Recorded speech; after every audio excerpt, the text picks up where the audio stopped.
तो hello everyone, this is I Sharma and welcome back to YouTube channel let's start compete. और जैसा कि आपको पता है कि हम एसएससी सीजीएल जीडी के प्रैक्टिस सेट यहाँ पर कवर कर रहे हैं। तो जो भी बच्चे पहली बार आए हैं, सबसे पहले चैनल को सब्सक्राइब जरूर करें और बेल आइकन को हिट जरूर कर दें ताकि नेक्स्ट वीडियो का नोटिफिकेशन आपके पास तक आ जाए। ठीक है। उसके बाद जैसा कि आपको पता होगा कि हम एसएससी जीडी का 13 तारीख को जो थर्ड शिफ्ट थी उसकी प्रैक्टिस में कल रात में करा चुका था।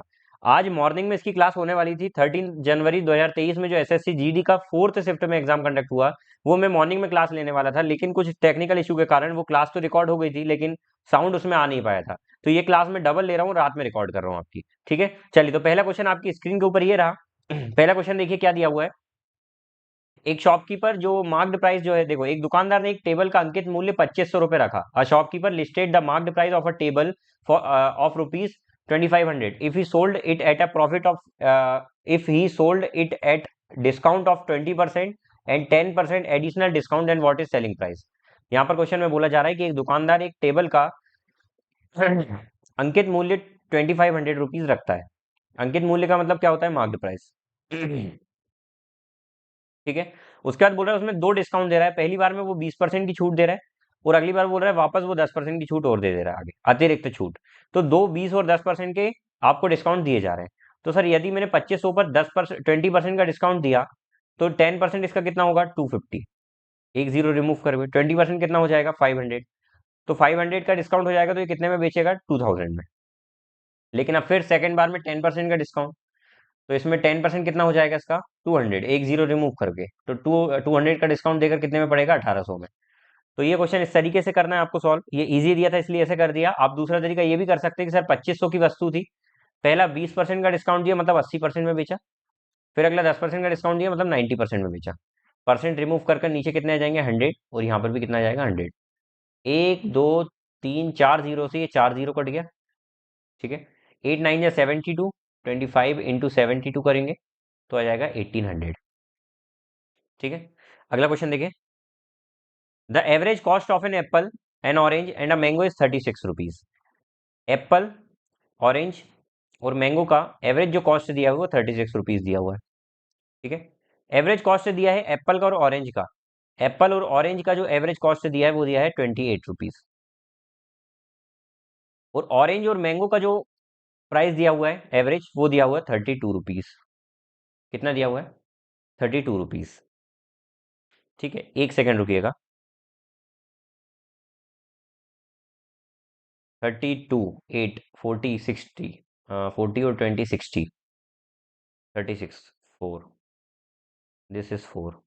Cost of N orange 28, 4, 2। हाँ देखिए, तो यहाँ पर बोला जा रहा है आपसे कि आपको ऑरेंज की कॉस्ट निकालना है। तो सबसे पहले यहाँ पर टोटल कॉस्ट यदि मैं तीनों की निकालूं, सम निकालूं, तो क्या आ जाएगा सर? 36 एवरेज है तो तीन वस्तुओं का कितना हो जाएगा? 108। दूसरा 28 एवरेज है तो दो वस्तुओं का कितना हो जाएगा? 56। 32 एक का है तो दो वस्तुओं का कितना हो जाएगा? 64। क्या इतनी बात क्लियर होगी? सर यदि मैं ऑरेंज की अगर कॉस्ट निकालना है तो देखिए आप ध्यान से सुनिएगा।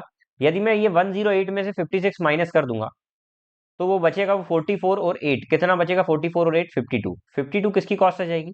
तो आप बोलेंगे सर 52 मैंगो की कॉस्ट आ जाएगी। तो ये मैंगो की कॉस्ट आ गई।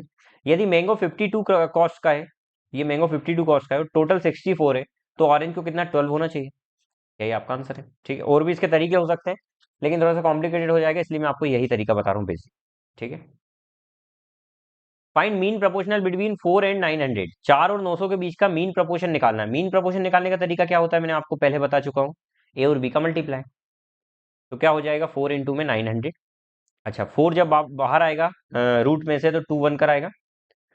900 जो है वो 31 कर आएगा। तो कितना आंसर आ जाएगा? 60। ठीक है। अगला क्वेश्चन, फाइंड थर्ड प्रोपोर्शन है। थर्ड प्रोपोर्शन निकालने का तरीका क्या है कि यदि तीन नंबर दो नंबर दिए हो और उसका थर्ड प्रोपोर्शन निकालना है तो दूसरे नंबर को आपस में मल्टीप्लाई, फर्स्ट से डिवाइड। वही हम यहाँ पर करेंगे। सेकंड नंबर का आपस में मल्टीप्लाई होगा और फर्स्ट से डिवाइड होगा। सेकंड का खुद में ही होगा। ठीक है। चलिए, 8 से अगर हम काटते हैं तो ये 4 से कटेगा। 4 3 जा 12, 4 2 जा 8, 2 6 जा 12, तो कितना आ जाएगा? 18। ठीक है। चलिए नेक्स्ट क्वेश्चन देखें, फिफ्थ। इसका आंसर आ गया। ठीक है। The average weight of truck and 4 car. एक ट्रक का और 4 कार का, 1 2 3 4। इनका एवरेज वेट जो है वो 48 किलोग्राम है, which is reduced by 1 kilogram if weight of truck is excluded. यदि मैं ट्रक को हटा दूं तो यहाँ पर जो इन चारों का एवरेज वेट बचेगा वो कितना बचेगा, 1 किलोग्राम कम हो जाएगा, 47 किलोग्राम हो जाएगा।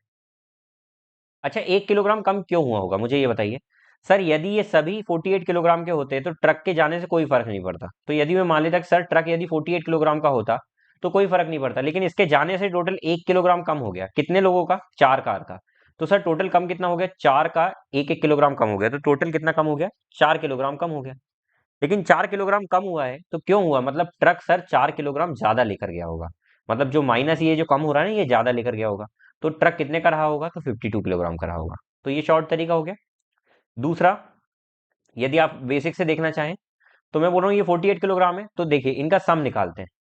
यदि इन 5 वस्तु का मैंने सम निकाला तो इन 5 का सम कितना हो जाएगा, 48 के अकॉर्डिंग 48 इंटू 5, 240 इसका सम हो गया। यदि 4 कार का मैं सम निकालूं तो कितना हो जाएगा, तो आप बोलेंगे 180, 7 4 जा 28 और 16, 188 हो जाएगा। तो देखिए सम में कितना डिफरेंस आ रहा है, तो आप बोलेंगे सर इसमें आ रहा है 52 का डिफरेंस आ रहा है। और ये 52 का डिफरेंस क्यों आ रहा होगा, क्योंकि ट्रक भैया जो है वो 52 किलोग्राम के रहे होंगे। ठीक है। Yes can do a piece of work in 49 days. Yes जो है किसी काम को 49 डेज में कंप्लीट कर सकता है। Naman can do the same work in 35 days and Saurabh can do the same work in 7 days. ठीक है, चलिए तो इनका एलसीएम यदि मैं ले लूं तो इनका एलसीएम क्या हो जाएगा, तो आप बोलेंगे सर एलसीएम जो होगा 7 इंटू 7 इंटू 5, ये एलसीएम हो जाएगा। ठीक है, तो यहाँ पर 7 7 49, 5 का कितना हो जाएगा, 49 5 हो जाएगा 245, वही होगा। इसके टेबल में कितने बार में आ रहा है, तो आप बोलेंगे सर इसके टेबल में 5 बार में आ रहा है, इसके टेबल में कितने बार में आ रहा है, 7 बार में आ रहा है, और इसके टेबल में कितने बार में आ रहा है, 35 बार में आ रहा है। तो ये इनकी एफिशिएंसी होगी। यहाँ पर बोला जा रहा है कि तीनों find the total number of days require to complete the work if they work on alternate days. यदि वो ऑल्टरनेट डेज काम करते हैं, such that Yash work on first day, यदि यश पहले दिन काम करता है, Naman work on second day, Naman दूसरे दिन काम करता है, and Saurabh work on third day, Saurabh third day काम करता है, and then again Yash work and fourth day and so on. फिर यस करता है, फिर नमन करता है, एंड सौरभ करता है। मतलब ये 3 3 दिन की साइकिल चल रही है। तो सर 3 दिन की साइकिल में कितना काम कंप्लीट होगा, तो आप बोलेंगे सर यस कर रहा है 5 काम पहले दिन, दूसरा ये 7 काम हुई है 35 काम।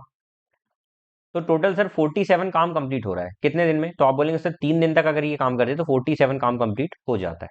ठीक है, लेकिन सर आप बताइए मुझे टोटल काम 245 है, तो यदि मैं इसका अप्रोक्सीमेट ले लूं तो कितना आ जाएगा। देखिए 47 के हिसाब से यदि मैं इसका मल्टीप्लाई करूं तो 47 2 जा 4 5 जा 20, 7 5 जा 35, 5 जा कर दूं अदर में तो आ जाएगा 235। 15 दिन में इसका भी 5 टाइम्स हो जाएगा।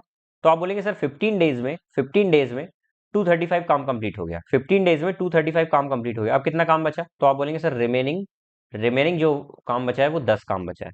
अब 10 काम कौन करेगा, तो आप बोलेंगे सर 16वें दिन कौन आ जाएगा, फिर से वो यस से कहानी शुरू हो जाएगी। तो 16वें दिन फिर यस 5 काम कर देगा, तो टोटल कितना काम हो जाएगा, ये 240 काम हो जाएगा।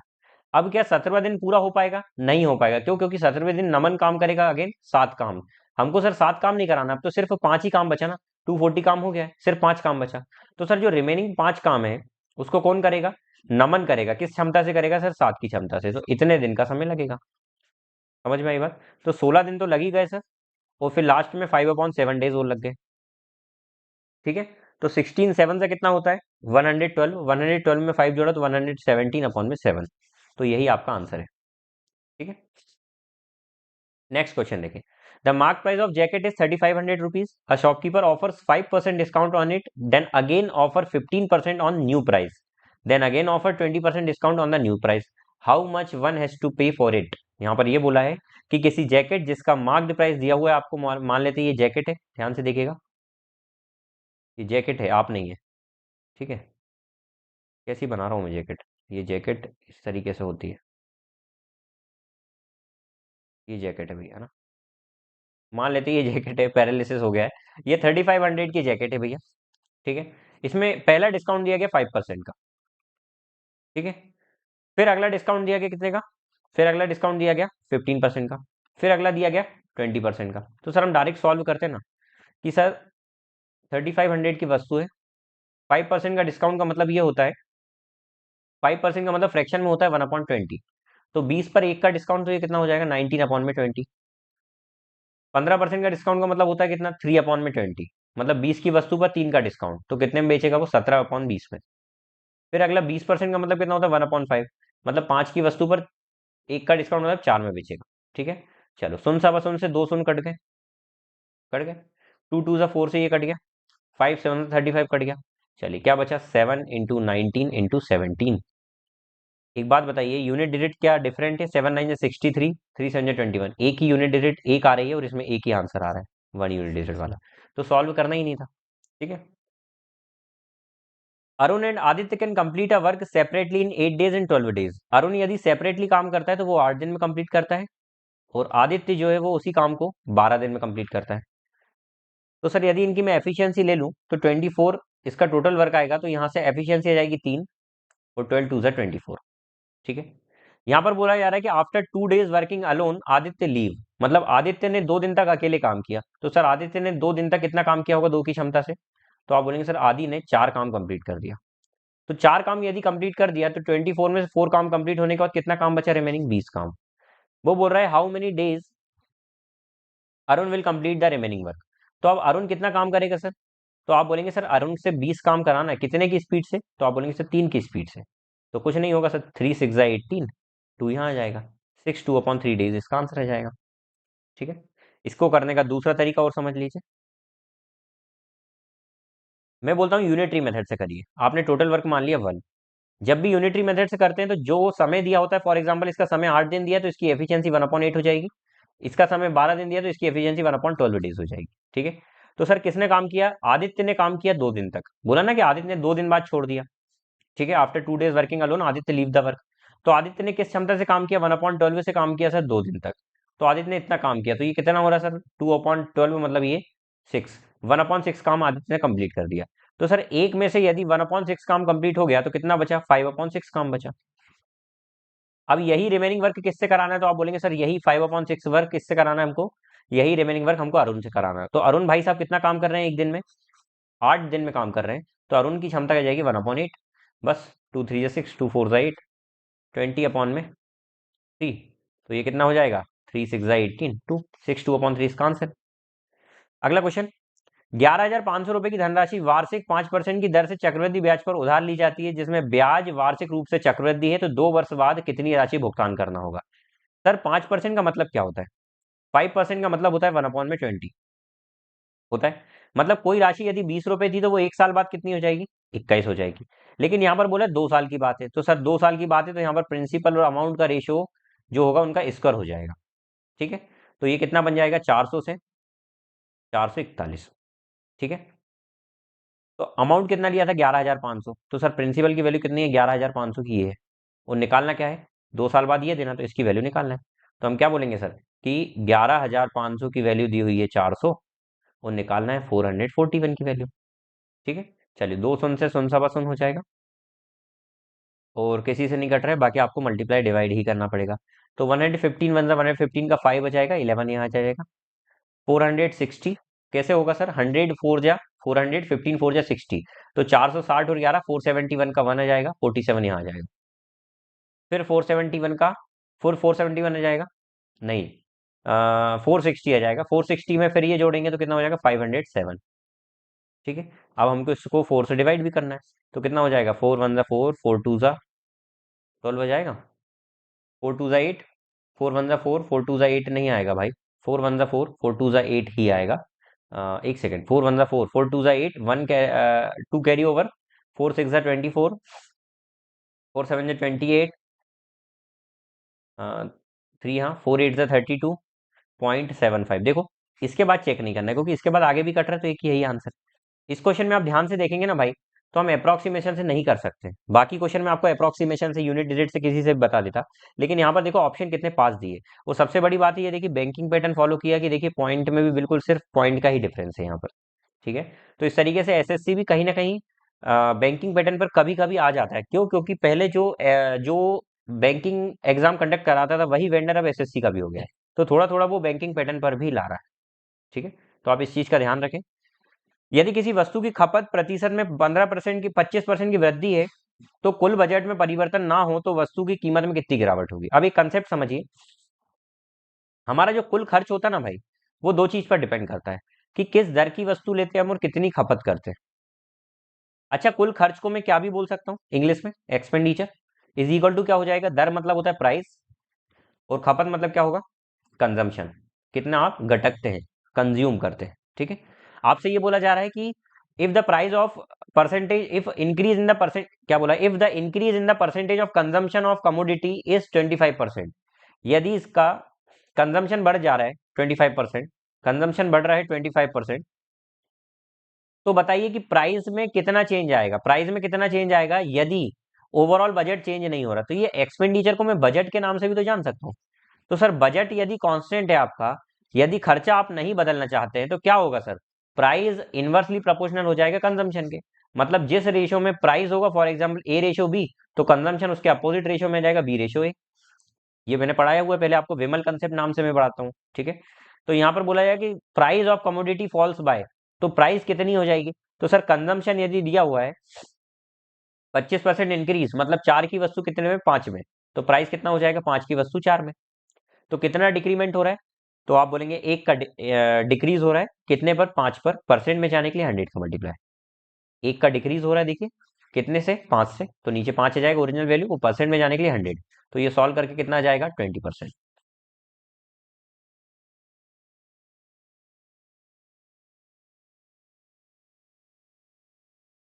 एक सेकंड रुकिएगा।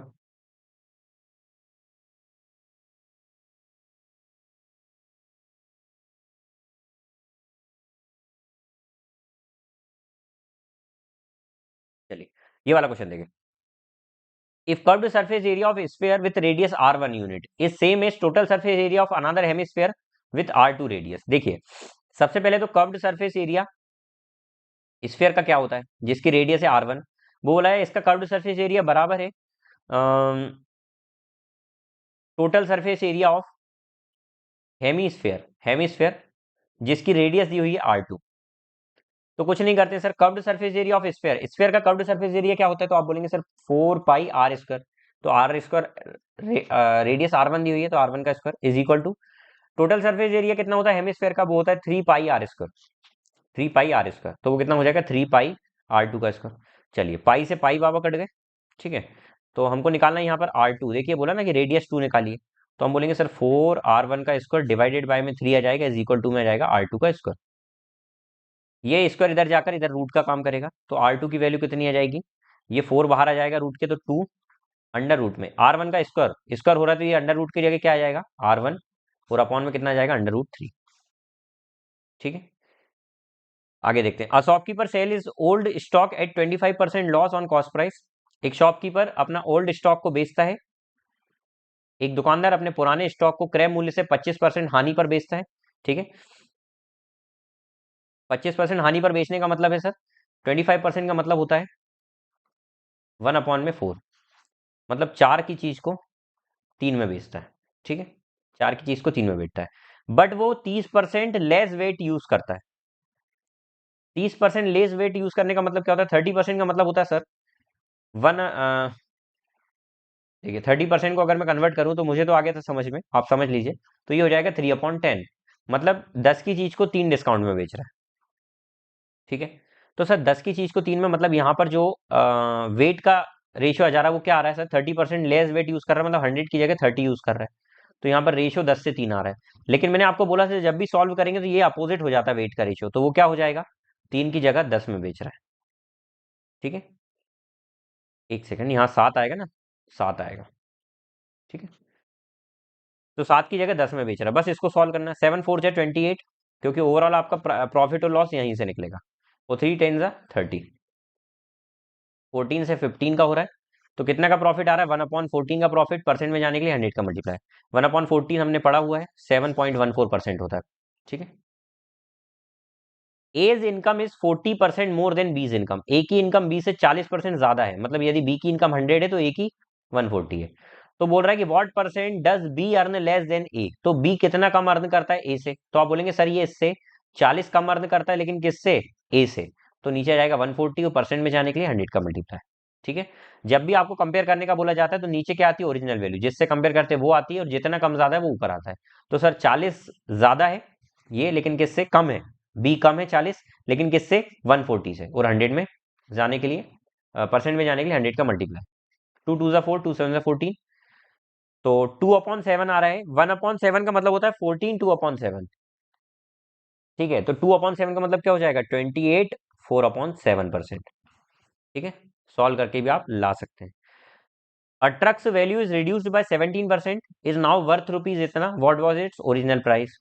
एक ट्रक की जो वर्थ है वो इतनी थी, इतनी कब हो गई, जब उसका प्राइस 17% कम हुआ। 17% कम होने का मतलब सर वो कितना हो गया, 83% हो गया, और उसी की वैल्यू ये दी हुई है।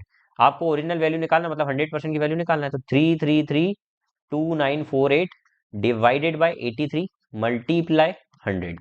चलिए, अब यहाँ पर कोई गुंजाइश दिख नहीं रही है दूर दूर तक कटने की, तो आपको काटना ही पड़ेगा भाई। ठीक है, शॉर्ट होने की दिक्कत नहीं है।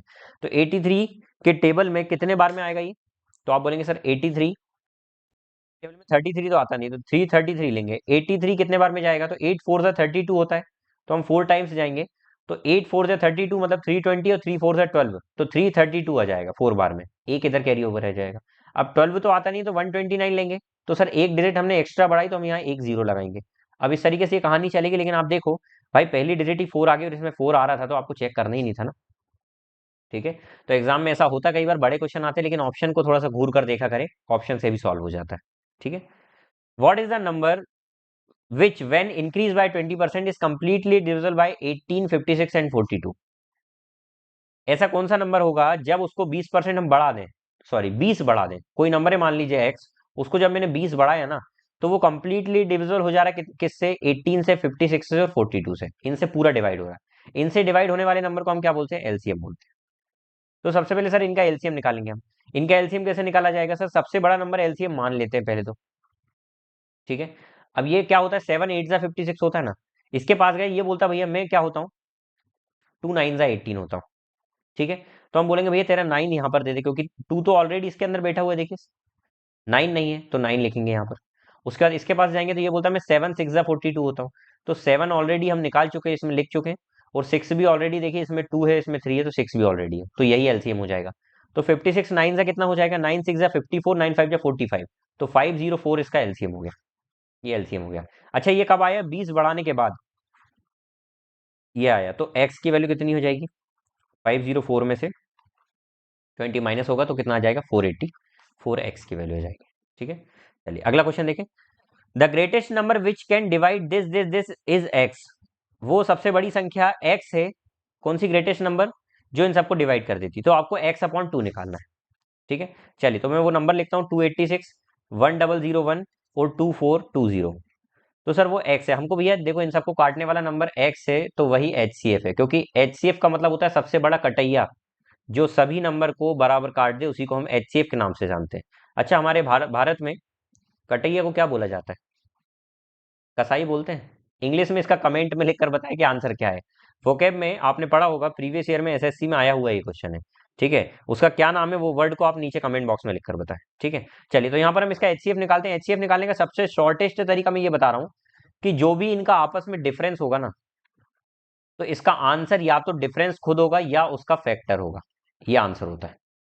ठीक है, क्या बात समझ में आई सर, इनका जो आपस में डिफरेंस होगा या तो वो आंसर होगा, नहीं तो इनका फैक्टर आंसर होगा, इसके डिफरेंस का फैक्टर आंसर होगा। ठीक है, चलिए तो हम ट्राई कर लेते हैं सर कैसे।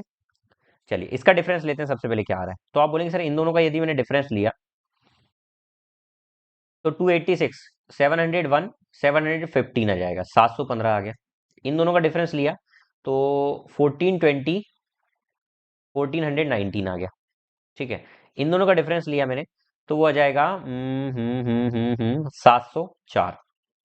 ठीक है, अब देखिए 704 आ रहा है, लेकिन हमको x/2 निकालने का बोला है। हमारे से यहाँ पर ये वैल्यू निकल रही है, किसकी निकाल रहे हैं हम, x की वैल्यू निकाल रहे हैं, लेकिन x/2 इसका आधा हो जाएगा। लेकिन हम x की निकाल रहे हैं, तो इन सबको x में कन्वर्ट करो ना, क्योंकि ये जो आंसर दिया ये x/2 है, तो x कितना 12 रहा होगा, यहाँ 9 रहा होगा डबल, यहाँ 10 रहा होगा, और ये 11 रहा होगा। ठीक है, तो देखिए इसका ये तो आंसर है नहीं ऑप्शन में, तो इसका फैक्टर आंसर हो सकता है, इसका गुणनखंड। तो सर इसको काटने वाला इनमें से कौन सा नंबर है, क्या 12 इस नंबर को काट सकता है, तो आप बोलेंगे सर 12 नहीं काट सकता, क्यों, क्योंकि 12 के नंबर अंदर बैठा हुआ है 3, 3 का मतलब होता है कि संख्या का योग यदि 3 से कट रहा है तो नंबर भी 3 से कटेगा, लेकिन 7 4 11 होता है, ये नंबर 3 से नहीं कट रहा है, 3 से नहीं कट रहा है तो ये 12 से भी नहीं कटेगा। तो पहला नंबर, पहला ऑप्शन गया। दूसरा 9 से, सब जब 3 से नहीं कट रहा है तो सर 9 से भी नहीं कटेगा, तो ये 9 से भी गया। सर आखिरी में 0 आ ही नहीं रहा है तो 10 से भी कटना नहीं है, तो बस यही आंसर है। चेक कर लो सर, ये 11 से कट रहा है, 11 के टेबल में आता है 11 6 66, 11 4 था, तो 11 वाला अपना 5.5 आंसर रह जाएगा। ठीक है, चलिए आगे चलते हैं। How many cubes of side 4 centimetre can be formed by melting solid metallic cuboid of length 12 8 and 8 centimetre. वो बोल रहा है कि दो एक क्यूब को पिघलाकर, एक क्यूबॉइड को पिघलाकर, तो सर जो क्यूबॉइड को पिघलाया जा रहा है उसका वॉल्यूम निकालना पड़ेगा, क्योंकि उसमें कितना मटेरियल है उससे तो पता लगेगा। वो वॉल्यूम बराबर होगा कितना, मान लेते हैं एन क्यूब्स बन रहे हैं, उससे एन क्यूब बन रहे हैं, उसको पिघलाकर क्यूब बनाया जा रहा है। ठीक है, तो वॉल्यूम ऑफ क्यूबॉइड क्या होता है, लेंथ ब्रेथ एंड हाइट। और इसका क्यूब क्या होता है, क्यूब का वॉल्यूम क्या होता है, तो वो जो भी साइड होती है उसका क्यूब होता है। तो लेंथ कितनी आ गई सर, 12 गिवन है, 8 और 8, और इधर कितनी गिवन है, 4, 4 का क्यूब। तो 4 के क्यूब से यदि मैं तीनों को डिवाइड कर दूं तो 4 2 जा 8, 4 2 जा 8, 4 3 जा 12, तो एन की वैल्यू कितनी आ गई, 12। तो 12 क्यूब बन पाएंगे। ठीक है, in a 4 kilometre race A B C each running uniform speed secured first second and third position respectively, if A beat B by 1 kilometre, B beat C by 1 kilometre, then how many metre does A beat C in the same race. Same race की बात चल रही है, same race का मतलब 4 kilometre. ठीक है, चलिए देख लेते हैं सर, ए बी और फिर बी और सी, क्योंकि दोनों का आपस में रिलेशन दिया है। बोल रहा है यदि वो 4 किलोमीटर दौड़ते हैं ना तो ए बी को 1 किलोमीटर से हराता है। ए बी को 1 किलोमीटर से हराने का मतलब ये हुआ कि अगर ए 4 किलोमीटर जाता है तो बी 3 किलोमीटर ही जाता है। फिर बोल रहा है B beat C by 1 kilometre, B C को 1 किलोमीटर से हराता है, मतलब बी यदि 4 किलोमीटर जाता है तो सी 3 किलोमीटर ही जाता है। मतलब ये डिस्टेंस है सर, यदि बी यहाँ पर पहुंच जाता है ना 4 किलोमीटर, तो सी भैया यहीं पहुंच पाता है, सी 3 किलोमीटर पहुंच पाता है और 1 किलोमीटर पीछे रह जाता है। उसी प्रकार से ए में भी हुआ है। तो सर यहाँ से ए और बी का रेशियो दिख गया हमको कितना, 4 3। बी और सी का रेशियो दिख गया हमको कितना, 4 3। लेकिन इन दोनों रेशियो को सेम बनाने का तरीका क्या है सर, देखो इसका, इसकी भी और इसकी भी सेम है, बी भी जब सेम हो तो उसको सेम बनाने के लिए क्या करेंगे, क्रॉस मल्टीप्लीकेशन। इस पूरे 4 का मल्टीप्लाई इस पूरे में कर दो, इस पूरे 3 का मल्टीप्लाई इसमें कर दो, तो क्या हो जाएगा, थोड़ा सा रंग बदल लेते हैं, इंसान तो बदलता ही रंग। तो 4 4 जा 16, 4 3 जा 12, 3 4 जा 12, 3 3 जा 9। आप देखिए बी भी सेम हो गई इनकी, अगर बी भी सेम हो गई तो कोई दिक्कत ही नहीं है सर। तो यहाँ से ए बी सी का रेशियो कितना आ जाएगा, 16 12 9। आपसे बोला जा रहा है इन द सेम रेस, तो सर सेम रेस में जाने के लिए सर यहाँ पे 4 किलोमीटर चलना चाहिए ना, ए को सबसे आगे जो जा रहा है, तो इसको 4 किलोमीटर चलाने के लिए इसको क्या करेंगे, 4 से डिवाइड कर देंगे। पूरे को 4 से डिवाइड करा तो ये 4 किलोमीटर आ गया, ये 3 किलोमीटर आ गया, और ये आ गया 9/3 किलोमीटर, 9/4 किलोमीटर। तो आप देख लो सर, ए सी को कितने उससे हरा रहा है, तो हम डिफरेंस निकालेंगे ना, सभी तो हराना निकल पाएगा। तो 4 किलोमीटर ए चल रहा है और सी चल पा रहा है 9/4 किलोमीटर, तो 16 - 9 कितना हो जाएगा, 7/4 किलोमीटर।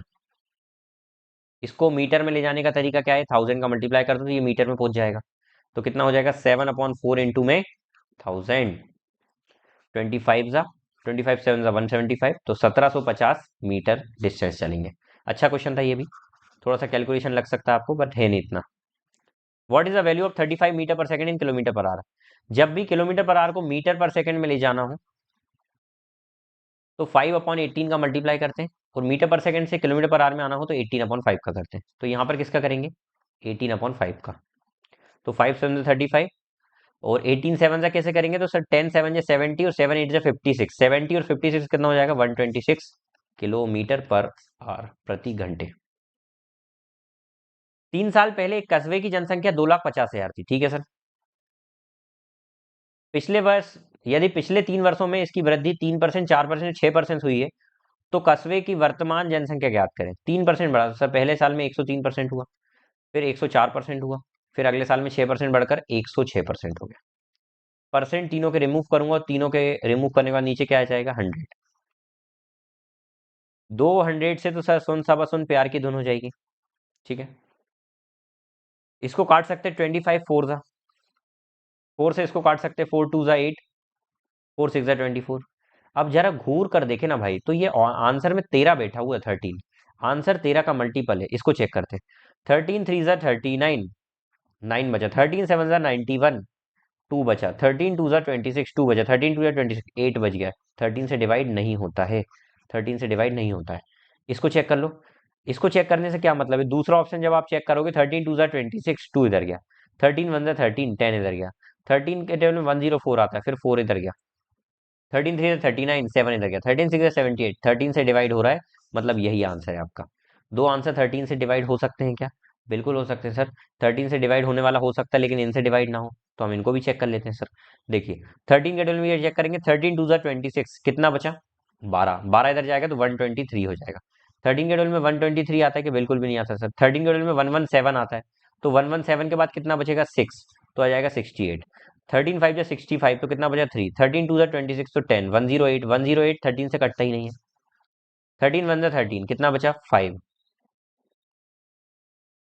13 3 39, 13 4 52, तो कितना बचा? 1 इधर आ जाएगा। 13 1 13, तो कितना बचा? 5।